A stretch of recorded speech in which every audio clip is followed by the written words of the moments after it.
Shadow crystals. What are they? Or more importantly, what do they show us? Hello everyone, I am Player Carter, and welcome to Rune 9999, where in this lecture, we will be discussing shadow crystal theory in order to find what unites everything shadow crystals show us under one central meaning. Now, I'm sure you're probably asking, why? And I'll tell you why. You see, sorry, hold on. Shadow crystals, or more specifically what shadow crystals show us, has been one of the longest running mysteries in Deltarune that we really haven't been any closer to solving with chapters 3 and 4. And I mean, can you really blame us? Beyond consistently seeing the light world when in the dark world, these things have thrown us some major curveballs. Like, riddle me this, what does seeing through the dark world have to do with Chris seeing through their hand? Or Noelle being close to Chris whispering? You can make the argument that these are all united by some vague meaning, like they all show you the future, like sure, these dark fountains you see through will eventually be gone, and you can't disprove that Susie will eventually give us a cold glare, but even on a metaphorical level, does that really get us anywhere? Truly finding the meaning to what shadow crystals show us is not just about finding what they all technically have in common. These things are actually trying to show us something meaningful, which is why I think shadow crystal theorizing needs a different approach. So instead of just going straight into what they show us, I'm instead going to first go over the broader context surrounding them to build a foundation. If you didn't know, secret bosses, the characters who hold the shadow crystals, don't just magically obtain them. In some cases, we know exactly where they got them from. Spamton's came from the Neobody, and Gerson's was planted in his desk by a mysterious someone. I'm first going to focus on Spamton's shadow crystal as it has the most context surrounding it. So, it was found in the Neobody. What exactly does that mean? Well, the Neobody, as Swatch and Sham describe it, was the embodiment of a Lightner's dream. As you can clearly tell, it was a digital mock-up of Mettaton's dream body. What's important about this is that this dream was never fulfilled. Mettaton is unfortunately still a ghost in Deltarune after all. So what this tells us is that Spamton's shadow crystal was found in a lost dream. This is somewhat handed to us with the Shaman Swatch dialogue. I believe they make this very explicit. Moving on, Gerson's shadow crystal, as earlier mentioned, was planted in the drawer of his desk. This location is also tied to lost dreams because Gerson is a writer, as you can see by him writing at this very desk, and his life's work, the book series Lord of the Hammer, was never completed. His dream was never fulfilled. So again, this shadow crystal came from a lost dream, Gerson's writing desk. That only leaves two other current shadow crystals, but one of them, Jevel's, really doesn't have any information surrounding where it came from, and the other is a bit more complicated, so I'll get back to it later.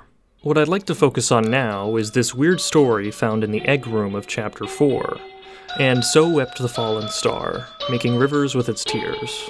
Then, slowly, from the bitter water, something grew. It looked like glass. While this may be rather cryptic, we can pretty safely conclude that this describes how shadow crystals were created.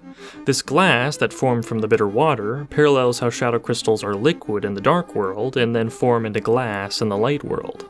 What this tells us is that shadow crystals, in some metaphorical way, come from the tears of fallen stars.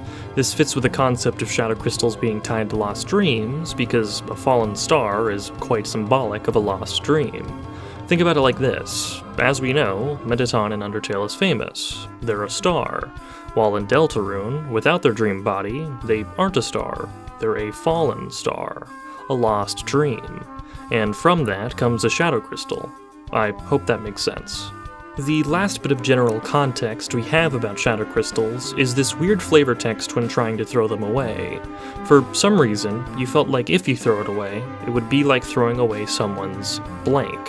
This currently doesn't really mean anything, but it's worth mentioning that dream would be a good fit for this blank.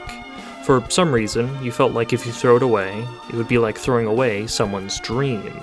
Anyways, with all that context out of the way, I hope we're all on board that shadow crystals are meant to be tied to lost dreams, because now that we have something solid to work off of, we can start applying meaning to what shadow crystals show us. To start, what shadow crystals most commonly show us is the light world, when viewing through them in the dark world, of course. This connects to Lost Dreams because the Dark World is a dream brought to life, as will be majorly explored later on.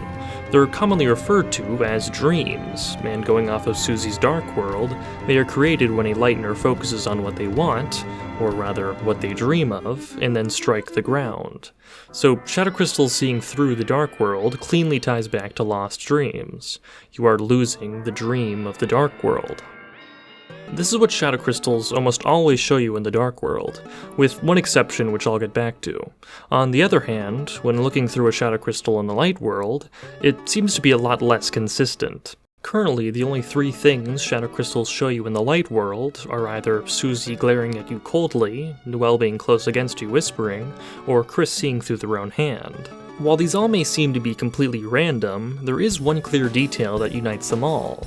That being, each of them depicts a specific character in a particular way, and as you will soon understand through a bit of character analysis, these unique depictions represent the lost dream of each of these characters. To start with the depiction of Susie glaring at you coldly, you likely quickly connected this to how she acted at the beginning of the game, where she was a cold outcast bully. Through the course of mainly Chapter 1, but still after, she lost these traits and developed into a kind and compassionate person. This development came to a head in Chapter 1 when she saved Chris from King, pivotally saying, "Get away from my friend." As we know from Susie's monologue at the end of Chapter 3, this has been her dream to have true friends that she can rely on. A dream she was ultimately able to fulfill from her adventures in the Dark World. The Shadow Crystal depicting Susie as giving a cold glare directly parallels how she describes how she used to be viewed, as the scary girl, the bad kid, unable to make friends. There's more evidence supporting this, like how she reacts to being the girl in the prophecy, but I think I've made this clear enough. Susie's dream is to have genuine, reliable friends, and for people to not be scared of her. This being the case, I'm sure you can see how Susie glaring at Chris coldly is an inverse of this dream. If the Dark World wasn't there to enable her to achieve it, it is her lost dream. Moving on to the depiction of Noelle being close against Chris whispering, this is unfortunately a little harder to read off of surface level. What I think this Shadow Crystal is trying to depict is Noelle lacking independence and being overly reliant. This would make sense from a Lost Dream standpoint, since Noelle starts off as very timid and easygoing. The biggest role this plays in her character is that it renders her unable to advance a relationship with her crush, Susie, effectively keeping her away from her dream. But similar to Susie, Noelle's adventures in the Dark World, in Cyber City in Chapter 2, allowed her to develop into a more brave and independent person. This transformation is pretty night and day, with her starting out as scared of mice and participating in battles, and then ends with her overcoming these fears. This comes to a head at the end of the chapter when she finally chooses to stand up to Queen, who has been suppressing her all chapter, saving the party in the process. From this development enabled by the Dark World, Noelle was able to advance her relationship with Susie, moving her closer to reach her dream, which I'm sure will be fulfilled in later chapters. Again, this is what this Shadow Crystal is showing the inverse of, if Noelle never grew into a more brave and independent person from her adventures in the Dark World. It is her lost dream. The last of the Light World Shadow Crystal depictions is of Chris, where the crystal oddly sees through their hand, which is actually one of multiple pieces of evidence that surround Chris's hand. They also lose their hand in the prize machine secret in Chapter 3, and they bite their hand under certain conditions in Chapter 4 when interacting with the piano. That last one is the key to understanding what all of these are alluding to. In Chapter 4, in the Weird Route, if you try to make Chris say that they will never play piano again, they will bite their hand. So Chris, in some way losing their hand, as these have all alluded to, whether that be metaphorical or literal, is meant to be connected to their ability to play piano. Which makes sense, it's pretty hard to play piano with one hand. While it's obviously hard to truly understand Chris as a character right now, given their condition, there are some details that importantly fall through the cracks, their talent of piano being one of them. Throughout Chapter 4, there are many puzzles involving pianos that are required for you to progress. These puzzles are only able to be solved because of Chris's unique ability to play piano. Even if you take the time to get the notes perfect on this final puzzle, it will force you to make a mistake, which makes it so Chris, acting on their own free will to play the piano themselves, is the only way to progress. This all comes to a head at the end of Chapter 4 when Ralsei tells Chris that he thinks they were cool when they played piano earlier, which is pivotal because it is probably the first time one of his compliments directed at Chris were actually directed at Chris and not the player, so their talent at piano is a symbol for their struggle for identity, being quite a blank person whose will is constantly overwritten by the player. With that said, I hope you can see how this shadow crystal seeing through Chris's hand ties back to Lost Dreams, as them losing their hand would render them unable to play piano, which is one of the few bits of their dream for identity that they have. Now, if you've been paying attention, you've likely noticed a pattern here.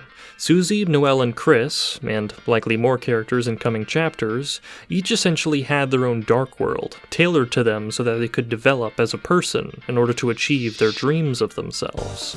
Susie had Cardcastle in Chapter 1, where Lancer taught her that she was capable of making friends. Noelle had Cyber City in Chapter 2, where Queen's overbearingness pushed her to stand up for herself and become more independent.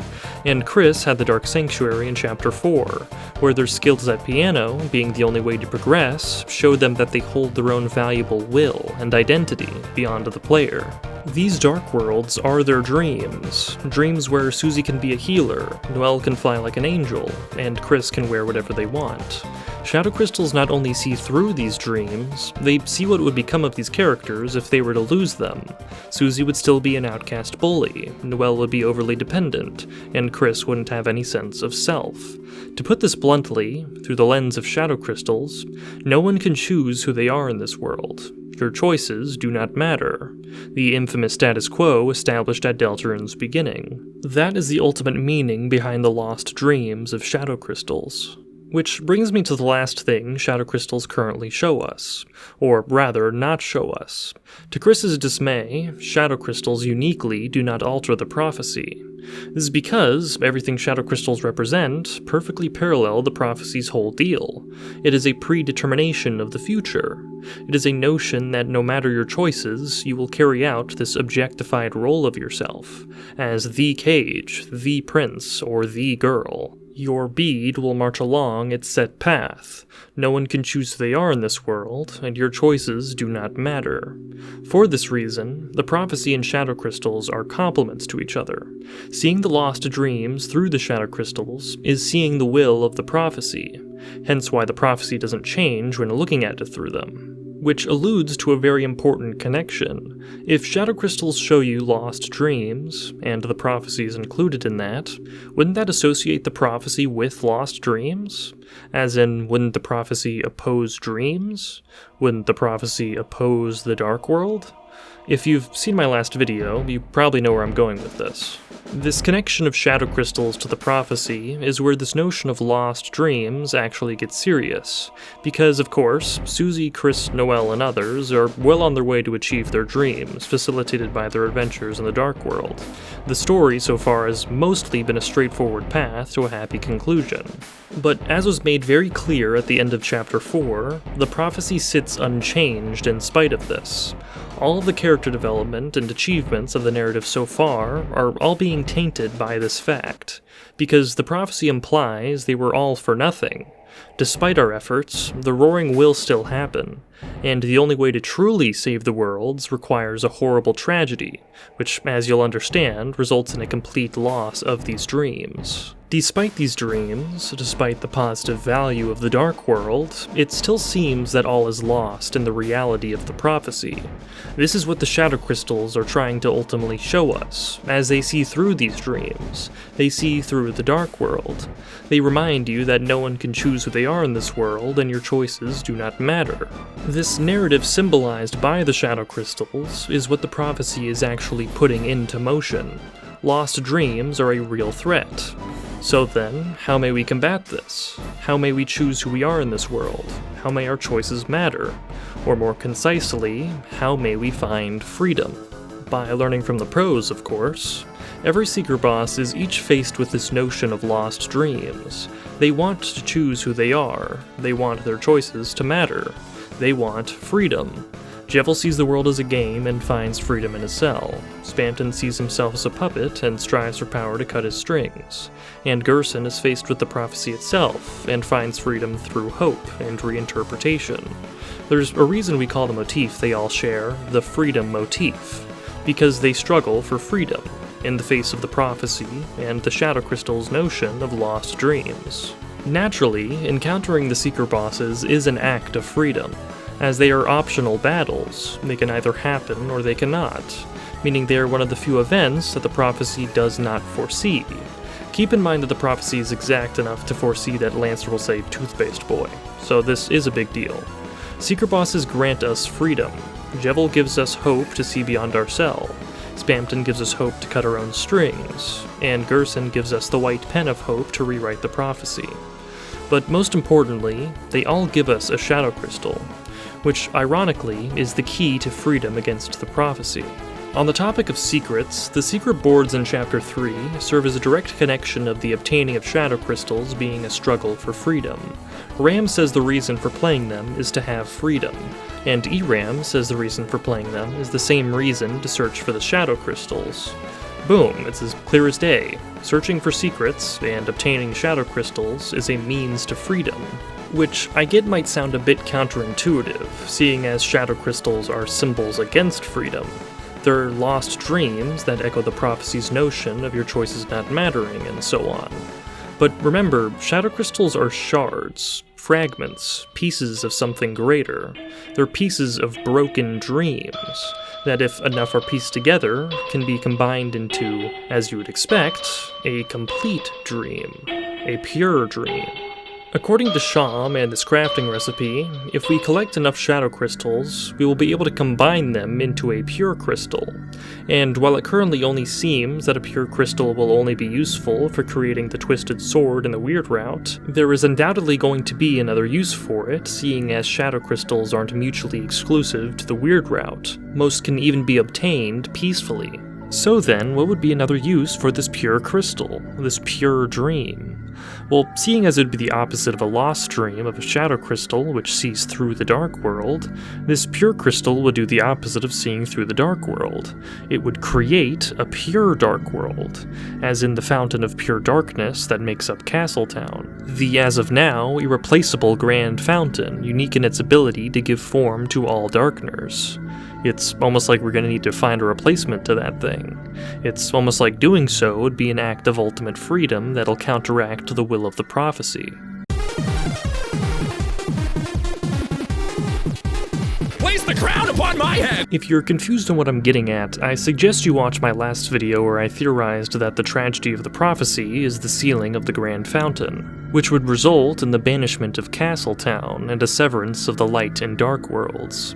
This is what I was getting at when I said that the prophecy opposed the dark world, like the Shadow Crystals, because its ending would essentially banish the dark world. But regardless, I think I've made my argument clear. Shadow Crystals are what become of lost dreams. They serve as a reminder of the prophecy's will, the notion that you cannot choose who you are in this world and your choices do not matter. But if you're committed enough to finding these lost dreams and the prophecy's blind spots, you may be able to put them back together in order to avert a horrible tragedy doomed to happen. Saving these dreams, saving the dark world, or rather access to the dark world in the process. If you're questioning the logistics of expecting any player wanting the good ending of Deltarune to have defeated all the Seeker bosses, remember that you can go back to past chapter saves to get their crystals and they will carry over into future chapters. There's a reason that feature was implemented after all. Now, this is nice and all that we can avert the tragedy of the prophecy and subvert the Shadow Crystal's status quo of lost dreams, but doesn't this conflict feel so faceless? This is a story. Shouldn't there be a character that actually embodies this antagonism? Well, you likely noticed that I excluded one particular Seeker boss, one that oddly doesn't have the freedom motif, nor seemingly any struggle for freedom, one that you don't get to choose whether you battle or not. In fact, it's written into the prophecy itself. One that oddly doesn't give you hope, but directly opposes it. This Seeker boss is not secret because you have to go out of your way to find it, but because you have to go out of your way to stand any chance against it. Of course, I'm referring to none other than the Roaring Knight. I'm sure you can tell by how I described it, but the Roaring Night is a complete inversion of the Secret Boss pattern. The Night doesn't oppose this notion of lost dreams, but is rather the very embodiment of it. Everything about it and its battle is the opposite to the other current Secret Bosses, except for one thing. Oddly, despite all the differences, it still gives you a Shadow Crystal, but fittingly, not exactly in the same manner as the others. While the other Secret Bosses basically just hand you their crystal after you defeat them, the Knight's crystal is broken off of it.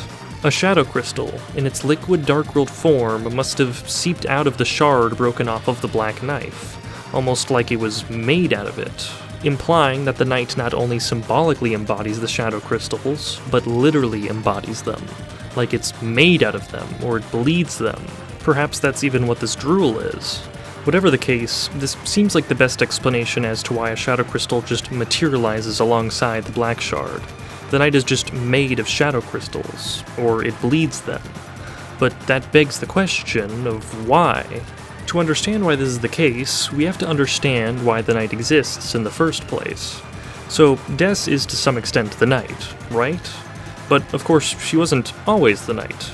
Therefore, there was a point where December Holiday was transformed into the Roaring Night. This likely happened when she went missing, right? When she was lost where the forest would grow. Well then, why did she go missing? If we take everything into account, the Night is made of Shadow Crystals. Therefore, it is the embodiment of a lost dream. And since the Night is December, it must be the embodiment of her lost dream, right? So whatever led to Des going missing and turning into the Night was a result of her dream being lost. So then, what is Des's dream? Like with the Shadow Crystals, this is going to take some character analysis. But I think it's funny if I just say what I think her dream is before laying out any supporting evidence, because I think it might be a little unexpected. Des wanted to be a human. Now you might be thinking, how the hell did I come to that conclusion? It's not like we have enough information about Des yet to truly know something as deep as her dream, like with Susie, Noelle, or Chris, right? But you'd actually be wrong. There are a lot of details about Des's room that I think have been super overlooked. Firstly, while Carol is said to be the one with the red heart-shaped object collection, it appears that this collection was more inherited, possibly as a way for her to hold on to the past. The reason I think this is the case is because Des had a much more impressive collection in her closet. And I do think it's safe to say that these heart-shaped pillows specifically depict human souls, meaning there's just a pile of human soul-shaped pillows in Des's closet. That's gotta tell us something, right? But it doesn't stop there. This isn't the only collection in her closet. There's also a pile of shoes just strewn about the floor, which is also weird when you consider that the Holiday family are reindeer. They have hooves, they don't wear shoes. Interestingly, the shoes in Des's room turn out to be specially made for hooves. Like Des just went out of her way to wear shoes for no practical reason, almost like it was just for the sake of imitating something. So Des seems to have an obsession with human souls and wearing shoes, which, while other monsters like Susie do wear shoes, is still tied to humans as well. This is what mainly leads me to believe that Des dreamed of being human. Now, why she wanted this, I don't have much of a clue. Guessing from her character, perhaps she just wanted to stand out in hometown, or her favorite musical artist was a human. Heck, maybe she just didn't want Chris to feel left out. But I'm just throwing stuff at the wall. The point is, these very deliberate details are just short of Des trying to cut her antlers off. They're trying to tell us something, that being that she wanted to be a human. Which makes sense when you look at it from a broader perspective. These collections that allude to this desire were quite literally closeted, instead of a closet that was caution taped off with a stop sign. When I first saw Des's room with all the expensive junk littering the floor, it gave me the vibe of someone who's basically having an identity crisis. She has roller skates, wiffle bats, paintball gear, musical equipment, a tower of CDs, and much more, all of which were really expensive and didn't seem to really be treated that well. Like they were all trying to mask the one thing she truly wanted but her mother couldn't buy, to become human. Which of course wouldn't be the only case like this in Deltarune. This is a direct inversion of Chris, who is human and wanted to be a monster like the rest of their family, which explains why Chris seems to have been the person most involved with Des's disappearance, because they both shared the same condition. Des wore shoes and collected human soul-like objects, and Chris wore a red-horned headband. They both essentially wanted the same thing. Which leads me to what I believe truly led to Dess's disappearance and transformation into the Roaring Knight. So, December wanted to be a human. This was her dream. But unfortunately, as much as she wanted this dream, there really wasn't anything she, or anyone from this world, could do to achieve it. Because of this, nothing to her was truly satisfactory. No gift could truly replace this dream. Which is ironic, seeing how important Christmas, a day of giving gifts, is the most important day to her family, the holidays. So every Christmas, try as her family and friends might, she never got what she truly wanted. Over time, she lost hope that she would ever get what she wanted. But this hope was not dead yet. Chris, a family friend who studied occult, likely in their own search to become a monster like the rest of their family, found a way that they might both be able to achieve their dreams simultaneously. They found that something, or someone, could be able to swap their human and monster souls. So, on one fateful Christmas, after Des was once more disappointed, Chris told her that they could give her the gift she truly wanted. In excitement and disbelief, Des made Chris promise this. Thus, they went forth with the ritual. The children followed the pointed tail of hell until they found the demon it belonged to. A demon that offered them a chance to achieve their dreams. But not immediately, as such a ritual was not yet possible. After all, no one can choose who they are in this world. The light world, said the demon. If they were to successfully perform the ritual, they'd need a different world. One that removed the light world's light, and from that baseline darkness, went even deeper to reach another side.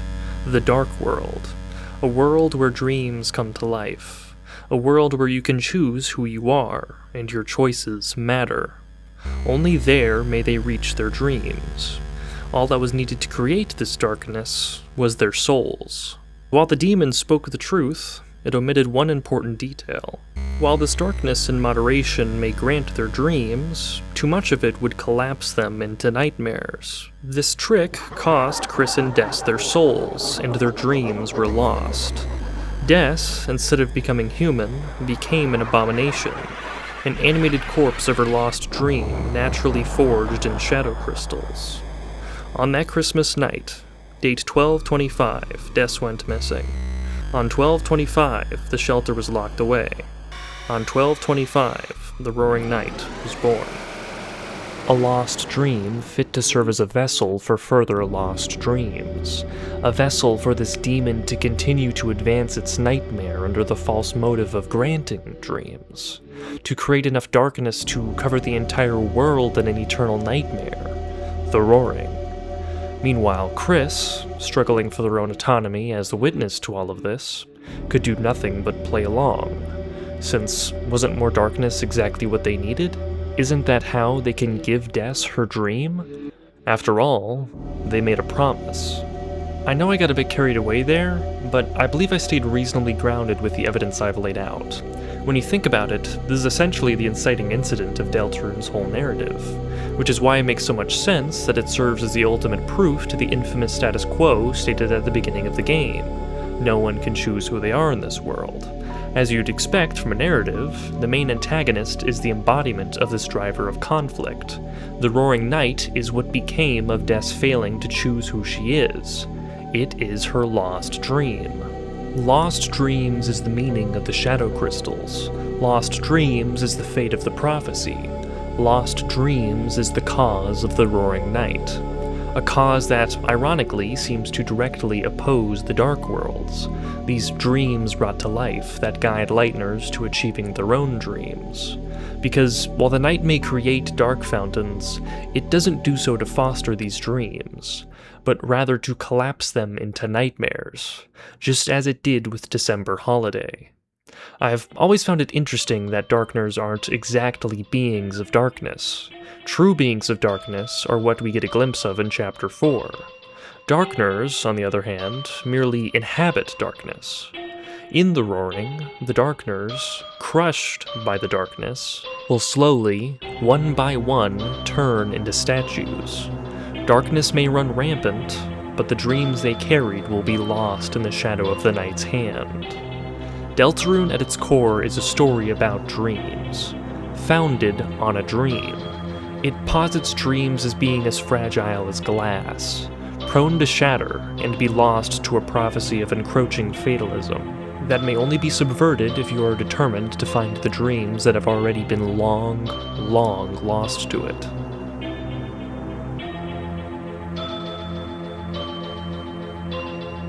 Okay, first off, I am so sorry that this video took so long to come out. Funnily enough, it was actually going to come out a week earlier, but I got sick right before I had to record this outro, so there's a drop in the 7-month bucket. I'm sure you can somewhat guess why it's been this long based on the intro, but first I want to talk a bit about this theory.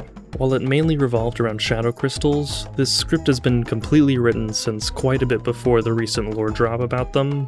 While I would have loved to better integrate shadow crystals containing determination into the video, I decided not to do a full rewrite since I kind of already alluded to that fact with the claim that the pure crystal can be used to make the pure dark fountain.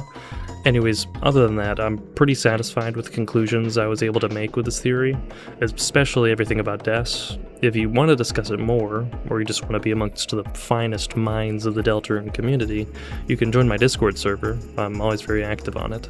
Anyways, back to my upload schedule. School obviously isn't an excuse to take 7 months on a single project.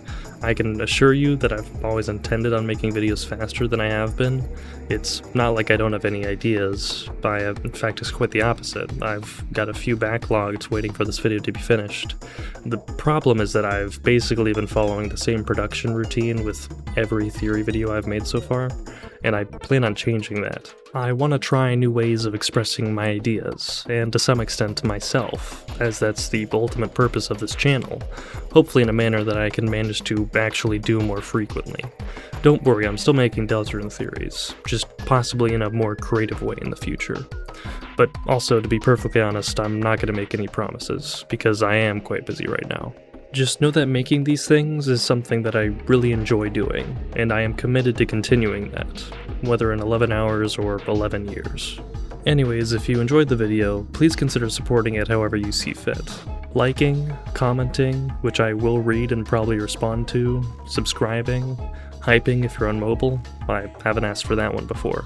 Other than that, I guess that's all I have to say. So, like always, I will see you in a month. Oh, and one more thing. Thank you for watching.